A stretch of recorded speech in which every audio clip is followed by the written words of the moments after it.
जय जिनेंद्र साहब। मैं सौ शीला लोढ़ा, माजलगांव, महाराष्ट्र से। मेरी उम्र 53 साल है। मैं आज जीवन का सत्य इस विषय पर अपने विचार रखना चाहती हूँ। मेरे आराध्य को त्रिवार वंदना करते हुए, क्या है जीवन का सत्य? अगर हमें ये जानना है तो कोई महत्वपूर्ण बातों पर हमें गौर करना होगा। जिंदगी 4 दिन की चांदनी है, इसलिए अगर शाश्वत सुख और खुशी हमें चाहिए तो हमें प्रभु से दिल लगाना होगा। इसकी शुरुआत करें कहाँ से? मैं तो कहना चाहूँगी कि हमारा जीवन सार्थकता के पथ पर ले जाना है तो पहली शुरुआत हमें हमारे परिवार से करनी होगी। हमारे परिवार में खुशहाली लाने के लिए अगर हम सफल हो जाते हैं तो ही हम जीवन की सत्यता खोजने में भी सार्थक हो सकते हैं।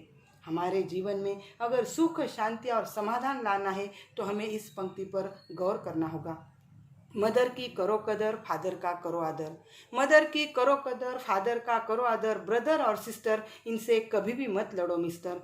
दादा और दादी, इनके बिना है जिंदगी आधी। और नाना और नानी, इनसे सुनो आध्यात्मिक कहानी। जीवन का सत्य अगर जानना है तो हमें और 2 महत्वपूर्ण सूत्रों को भी ध्यान में रखना होगा। सबसे पहले तो प्रभु स्मरण और दूसरा महत्वपूर्ण सूत्र है अपनी मौत।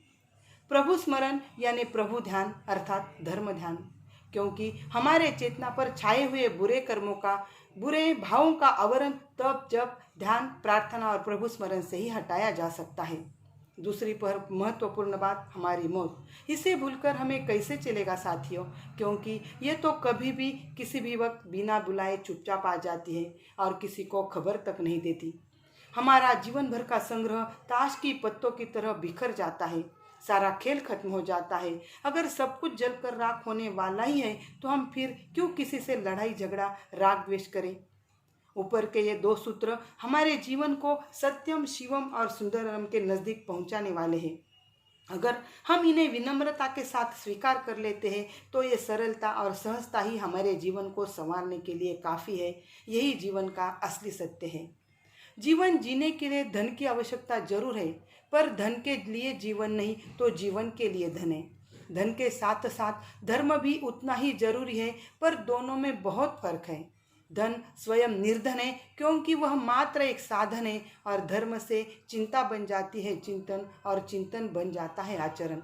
इसलिए मैं कहती हूँ कि जीवन में ज्वाला नहीं ज्योति बनकर जियो, कांटे नहीं फूल बनकर जियो, अभिशाप नहीं वरदान बनकर जियो, और जीवन में छाया नहीं साया बनकर जियो।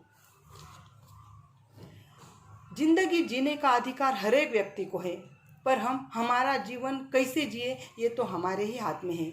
अपने जीवन का शिल्पकार हम खुद बन सकते हैं। जिस तरह पत्थर से कोई मूर्ति बनाते वक्त वह मूर्तिकार जो अनावश्यक पत्थर है उसे काट कर फेंक देता है, तब जाके वह पत्थर कोई मूर्ति का आकार लेती है, उसी तरह हमें भी हमारे अंदर की बुरी आदतों को त्यागना होगा और हमारे सिर्फ सद्गुणों को ही आकार देना होगा, तब जाके कोई अच्छी आकृति बन सकती है।